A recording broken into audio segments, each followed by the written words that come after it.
In the mid-19th century, the American frontier effectively stopped at the western edge of states that bordered the Mississippi River. Between there and California was a void, largely filled with Native Americans and scattered pioneers. But by 1890, the U.S. Census Bureau announced that the frontier had been all but erased. First, let's look at how Western expansion happened so quickly, and then we'll talk about what one historian believes were the most lasting effects of the American frontier. The first people to open the West were miners, hoping to strike it rich, first in California, then the Rocky Mountains, and finally the Black Hills and Yukon. In each place, the earliest prospectors stripped the surface metals quickly, and underground mining was then carried out by corporations. But even though most of the miners struck out, they left a tremendous legacy in the trails they blazed. The onslaught of people created roads, towns, and awareness of the West.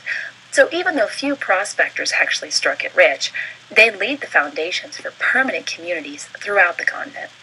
Another spike in westward migration came with the Homestead Act of 1862 and similar bills in the 1870s. Beginning on New Year's Day, 1863, individuals could apply for a 160-acre homestead west of the Mississippi River. The land was free, but in order to get the deed, the owner had to build a 12 by 14-foot home and grow crops for 5 years. The Homestead Act attracted people from many walks of life to the Great Plains, especially poor or landless farmers, disillusioned urban dwellers, freed slaves, and new immigrants. Where the prairie ended, beyond the reach of the Homestead Act, the wide-open foothills of the Rocky Mountains served as home to scattered ranchers who grazed their cattle freely on the open range where no homesteads or fences or property lines existed. Brands served to identify ownership of a herd. When the cattle were ready for sale, cowboys took them on what was called the long drive, walking sometimes thousands of miles to the nearest markets. For better or worse, this period in history also coincides with the Romantic era, in which many aspects of life were recorded more as ideals than reality. Farming and ranching in the West was incredibly difficult, if not impossible. Homesteaders might have land, but they couldn't afford the steel plow needed to break it or an animal to pull it. Even if they had the equipment and animals, they often didn't have enough water to irrigate the crops or water the animals. They didn't have trees to build houses or burn fires or light stoves. They faced all the same extreme weather conditions that modern Americans face: drought, wildfires, tornadoes, blizzards, but without any modern assistance.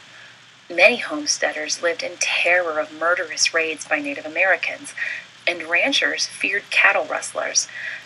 And they did almost all of this completely alone, isolated on their free 160 acres, or trapped by the wide open space around them.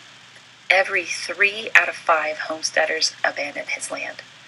It might have been difficult, but throughout the life of the bill, millions of Americans believed that they would be the next success story on the prairie. The Homestead Act saw another flurry of applications in the years following the collapse of Reconstruction, as African Americans fled the South, looking for a place to start over. As many as 40,000 of these so-called exodusters settled all black towns in Kansas, where they found more opportunity and equality. The railroad eased life for many homesteaders, bringing more people, services, and opportunities. Farm goods could be sold and shipped much more easily to the east, and manufactured goods could be purchased and sent west to the eager farmers and their families. However, the railroad also brought in corporations that often managed to wrestle control of best land, sources of water, and emerging local governments. Like homesteading, ranching on the open range peaked just after Reconstruction, but it came to a screeching halt in the 1880s. The invention of barbed wire effectively closed the open range. A series of terrible blizzards mid-decade also convinced many cattlemen to pack it in for good. Finally, the expansion of the railroad ended the need for the long drives, and suddenly, the cowboy life ended just as suddenly as it had begun. The